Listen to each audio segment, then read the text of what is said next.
Hello, Aztecs faithful. Welcome to the podcast that goes all in on San Diego State sports, fittingly titled Aztecs All In. I'm Weiner along with Steve Perez, two Aztecs alums and football season ticket holders who just can't get enough of Aztec sports. And let's say hello to the aforementioned Mr. Steve Perez. Hi, Steve. Well, that was a fun and entertaining game, was it not, Lewis, against Boise State in Boise on CBS? Was it not?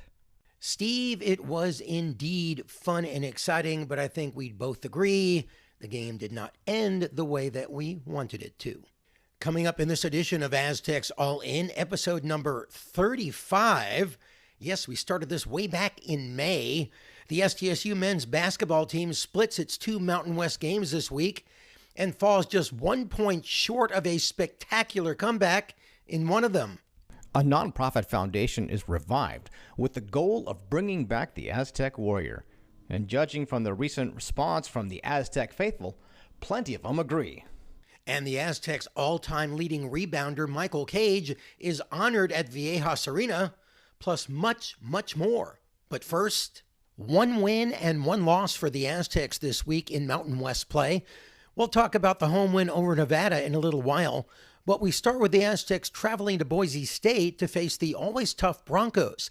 Since the start of the 2022 season, the Aztecs had won 11 straight one-possession games until today. Despite a furious run down the stretch when they scored 7 points, down 8 in the final minute, it wasn't quite enough as the Aztecs fell to 4-2 in conference play with a 67-66 loss. It was a tale of two halves for the Aztecs offense, shooting 55% in the first half, but just 35% in the second half. Again, the Aztecs suffered through a couple of long scoring droughts over 6 minutes. The first stretched from 1:42 left in the first half until a Darion Trammell 3 with 4:45 gone in the second half. Following that lull, the Aztecs were down just 3 points, 39-36. But the second scoreless field goal stretch was a killer. With 6:31 left in the game, a Jaden Ledee jumper pulled the Aztecs within one at 53-52. But after that, the Aztecs went 6 minutes and 31 seconds without a field goal, going 0 for 7 in that stretch, including Ledee, who was 0 for 3. While the Aztecs offense went quiet at times, it was raining threes for Boise all game long. The Broncos finished the game going 9 of 24 from three-point range.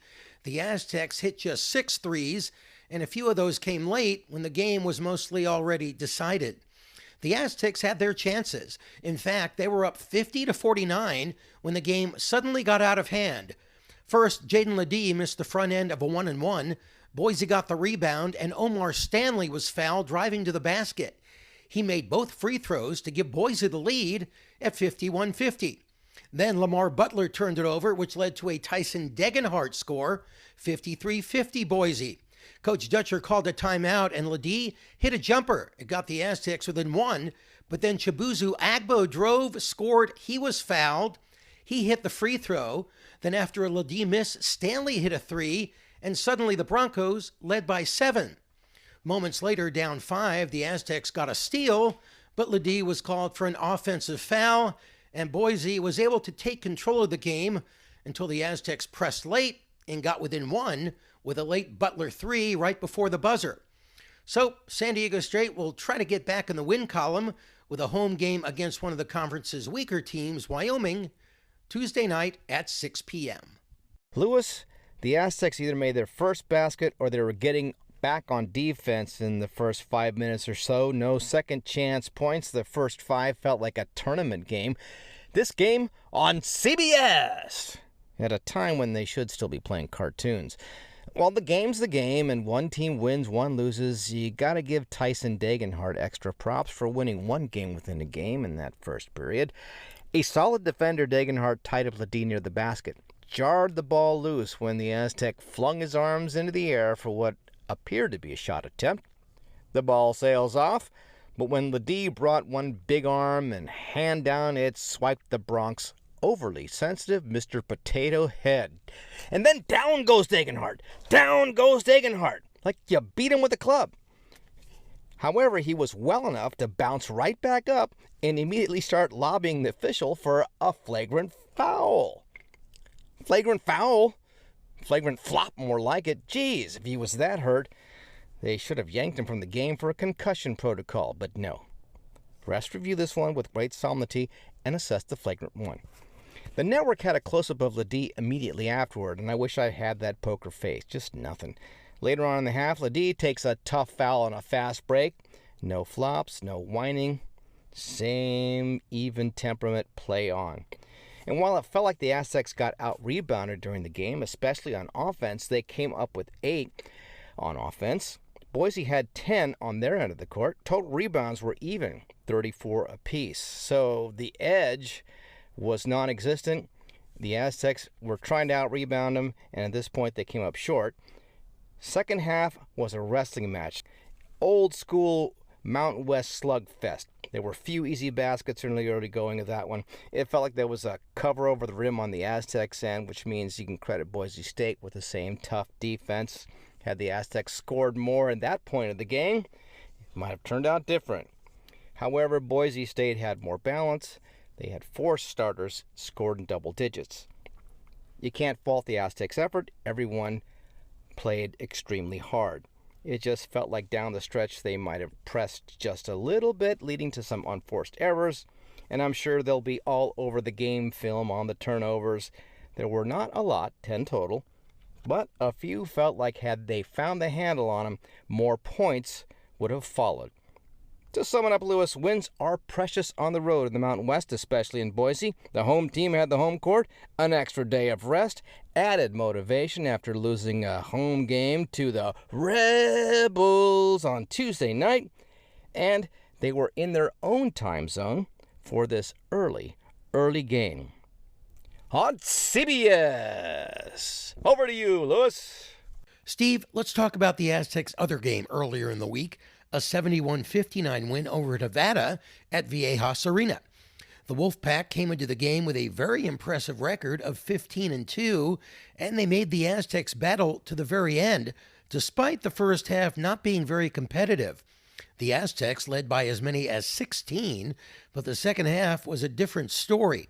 Nevada got the game within 3 2 times in the second half, tied at 48 and again at 53, but they were never able to get the lead, and that's primarily because the Aztecs dominated on the boards, pulling down a whopping 20 offensive rebounds for the game, and that is a season high. Jaden Ledee had 5 of those. Reese Waters and Jay Powell had 3 apiece, and Powell was a monster on 2 of those offensive rebounds, putting them back in with a pair of slam dunks. After the game, I asked Coach Brian Dutcher about Powell's performance. We just got to go. We didn't get any at New Mexico hardly. They killed us on the offensive glass. Every miss they seemed like they got. And we came back, and I've said it all year, rebounding is a major concern of mine. And when we have a performance like this, then that helps you get a victory. Talk a little about Jay Powell. Up the boards, pulling that down, scoring the basket after the miss. He did it twice tonight at least. Talk a little about his game tonight. Yeah, I've always said Jay Powell has great instincts. So he seems to know timing-wise when to go, and if they don't put a body on him, he's thin, but he's super long. That length comes into fact if they don't hit him. So they didn't hit him. He found a way to the backboard and got a couple of tip dunks, and that was a huge difference maker in the game tonight. The Aztecs played Nevada without Darion Trammell, who was out due to an illness. Except for when Reese Waters was out with a bad ankle, Coach Dutcher has pretty much gone with the same starting lineup all season. Jaden Ledee, Reese Waters, Lamont Butler, Micah Parrish, and Elijah Saunders. But it's been a struggle for Saunders lately, who against Nevada played just under 22 minutes and ended the game with 2 points, 2 rebounds, no assists, no steals, or blocks. On the season, Saunders is averaging 6 points and 4 rebounds a game. Jay Powell, on the other hand, is averaging about 8 points and 5 rebounds a game. After the game, Dutcher was asked if he's given any thought about replacing Saunders in the starting lineup with Jay Powell. And while he didn't say yes, he didn't say no. You know, the lineup is never set completely, but it's good having a spark off the bench. You know, when Elijah has played good basketball, he's had some really good games, and like most young players, he's just in a little tough stretch where the ball won't go in. He had a putback right in his hands, it just wouldn't go in. So, you know, when things are going bad, everything seems to go bad. But he works hard every day, he puts the time in, and so I'm not worried about Elijah in the long term. I think he'll get back, and hopefully by the next game, step up and be the player we know he is. Yeah, you can't be afraid to change the lineup, but it has to be for the right reasons, and everybody has to buy in and know why you're doing it, and then not fall off because they go to the bench or get too excited because they come to the starting lineup. So it's just kind of a feel thing for me. I try to get a feel for who's productive and what's the best lineup on the floor at what time. And I always say, don't be concerned with who starts the game, be concerned with who finishes the game. And so that's more important than anything. Steve, it was another great game for Ledee, who got his 9th double-double on the season with 22 points and 12 rebounds. He now has 3 career games with at least 20 points, 10 rebounds, and 3 steals, which is tied with Jamal Franklin for the most by an Aztec since the 2005-2006 season. And Ledee is the 5th player in the country this year with at least 20 points, 10 rebounds, and 3 steals while attempting 9 or fewer field goals. Well, Lewis, going into that Nevada game, the Aztecs had a bit of a taste in their mouths after being dominated by the Lobos in their home pit. Similar to the taste they might be feeling after losing to Boise in Boise. After a break, though, the previous game, they started prepping in earnest for the game against Nevada, time to focus on the basics, defense and rebounding. Day of the game on Wednesday, Aztecs learned they'd be one man short when Darion Trammell was sent home due to illness. That meant an 8-man rotation, more minutes for the young sophomore wingman, Miles Byrd. He logged 20 minutes, contributing 7 points, 2 blocked shots, and 3 rebounds in that 71-59 winning effort over the Wolfpack. Now, before the game, the 6'7 guard out of Stockton talked about his season. He's the son of McDonald's All-American and a career basketball coach, so he grew up around the college game. And when Miles Byrd is on, opposing players look like they're trying to go up against and guard a 7-foot-tall kangaroo. Injuries, though, a torn hip labrum and most recently a turf toe, are something he needs to keep in close contact with, logging 2 hours daily with trainer Serge Ibarra. Sharing some insight into the game prep, Miles taught us a new Dutchism, too. Here's a comp of Bird's thoughts going into Nevada.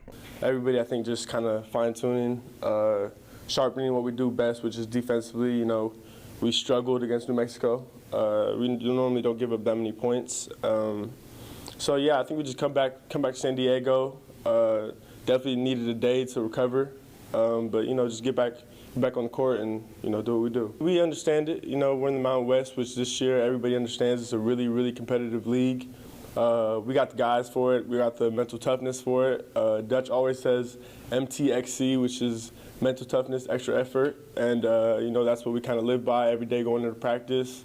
We come in ready to compete and just get better. We have a lot of tough teams we're going to play, and we understand that, and we just got to be ready for it. Of course, the Aztec faithful know by now they rolled over Nevada in the first half at Viejas, leading by 14. The team from Reno would close to within single digits in the second half before the Aztecs, led by Ironman Jaden Ledee, 22 points, 12 rebounds, and playing all but 3 minutes, he finally put him away.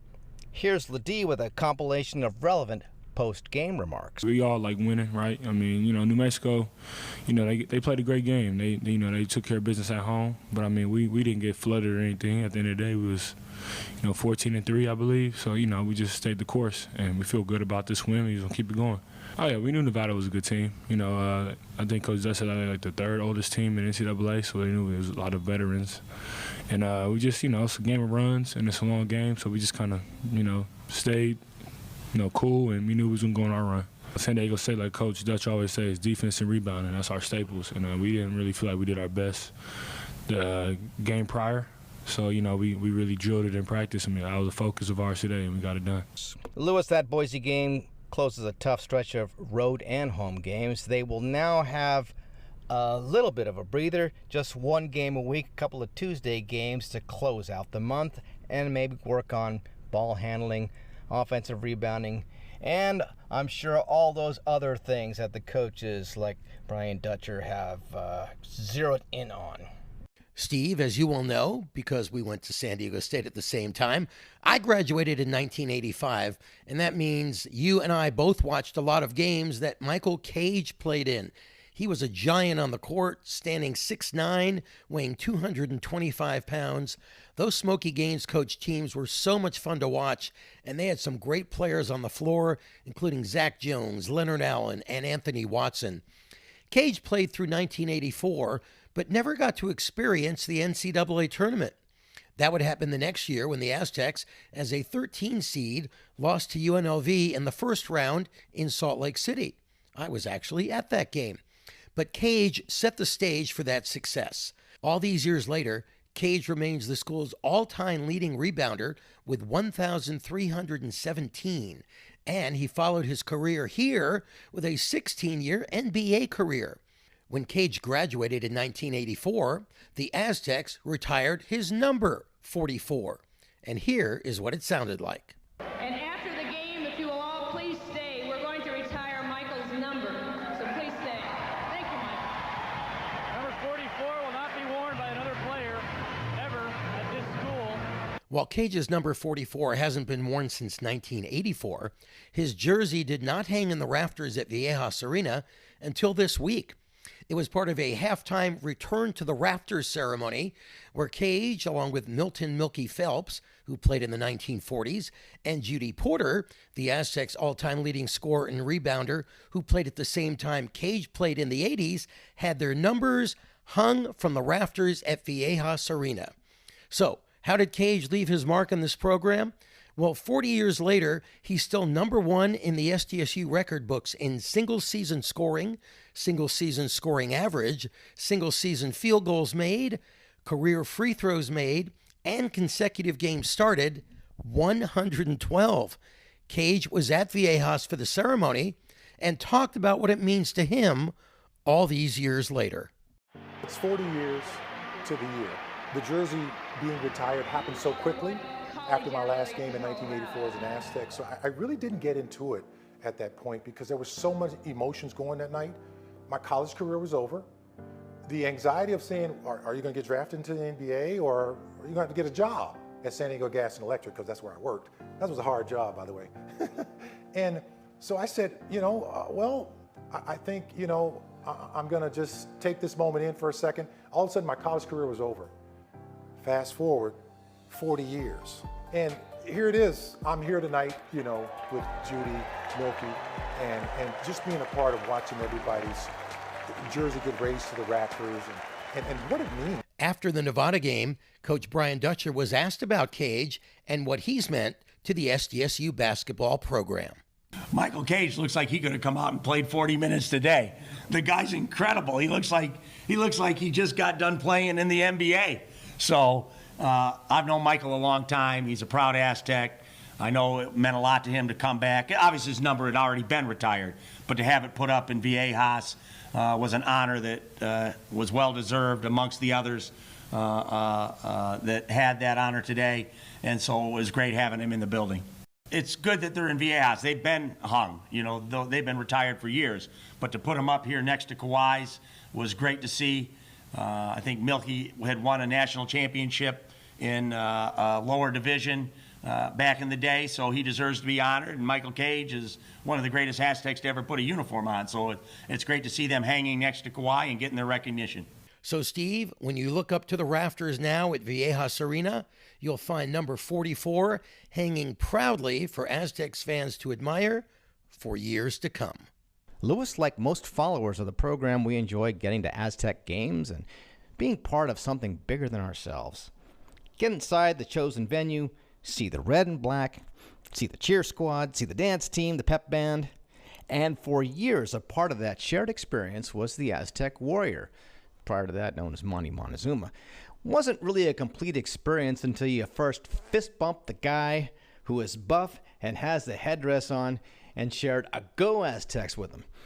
And that was until a movement started to eliminate a presence perceived as a person of Mexican ancestry. I really could never make out what their precise beef was. They just didn't like it. Maybe they just didn't like seeing people happy or something. Anyways, the following is a gross oversimplification.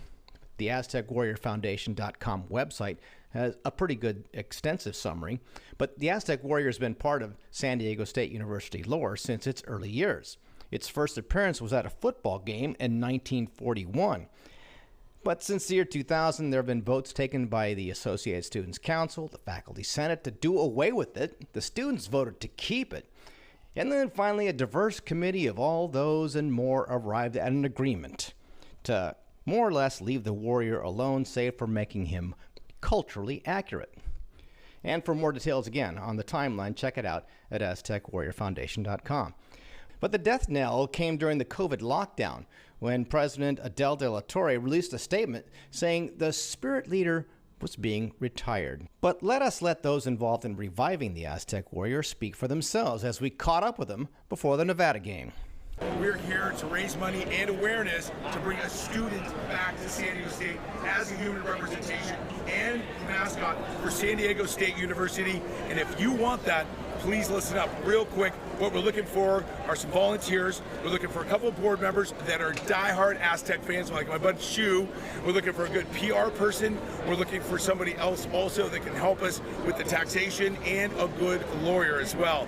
This is one of the things that we're going to do 22 years after the fact, which we did in 2002, and we're back as the Aztec Warrior Foundation, nonprofit Aztec Warrior Foundation, to bring a student back to represent San Diego State. If that's you and you know somebody else, please reply back, direct message me. God bless, go Aztecs. That's Carlos Gutierrez, Aztec Warrior from 90 to 98. A natural salesman, real estate is his professional game as Carlos sells San Diego, but he's also genuinely a warrior for the San Diego State University Aztecs. One volunteer is Jeff Malik, the son of an Aztec legacy who's been an Aztec for many years. Born in 1957, the year his dad Jim came to teach chemistry.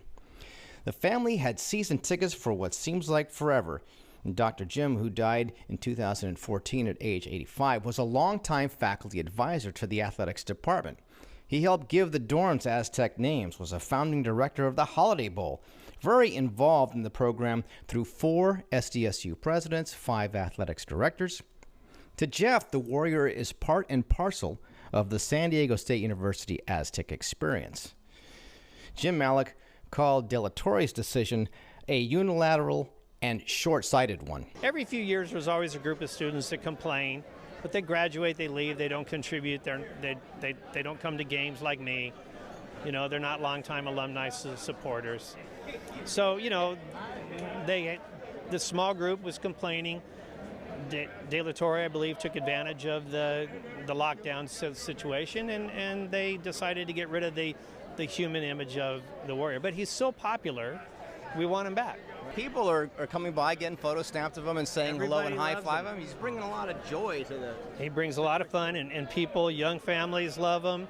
I mean, everybody, the students really like him. The older alumni, they have very, very fond memories. And that's what keeps people coming back. People need to have a connection to San Diego State. And it's usually, the mascot warrior has a lot to do with that. You see these people coming up, and they're remembering him from years ago, chucking the spear and doing what he does and being social and interacting with everyone. That's a memory that people have and will remember. And then when they graduate or they get older, they will become the future donors to San Diego State. On the day we visited, Young and Young at Heart appreciated his presence. Here's Susan Remy, who's been an Aztec for 40 years. And I really wish that our president of the university would allow him into these functions, because he really adds a lot. It's all the DEI stuff that they're pushing nowadays, so I'm not in favor of that, and I really wish that we had our mascot back. We're not offending anyone by, being for the Aztecs. They were a warrior culture and very historic. And also first-year students, Ariana Nasir and Sarah Ioji, and also Leela Patel, they were excited to pose with the Warrior. I did it because it's iconic. Yes. And we love the Aztecs. We love Aztecs. Of course, I would like to see the Warrior officially recognized. Yes, I would.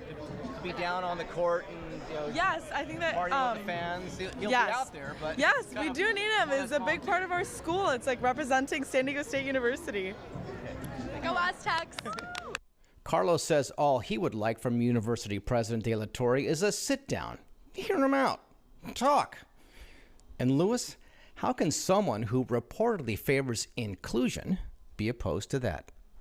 Some other Aztec sports tidbits before we go. The Aztec women's basketball team knocked off San Jose State in Viejas Arena Saturday afternoon 63-51. The Lady Aztecs are now 12-8 on the season and 3-4 in conference play.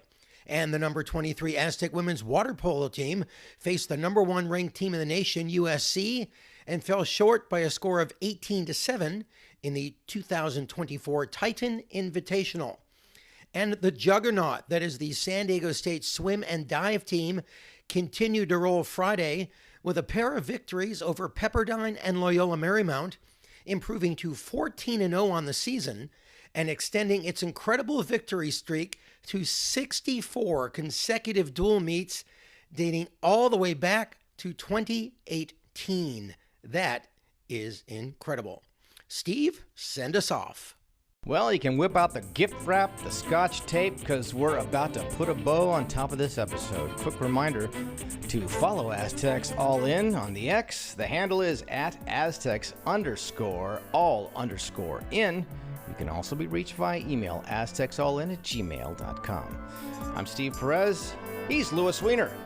We will be in touch. Thank you very, very much.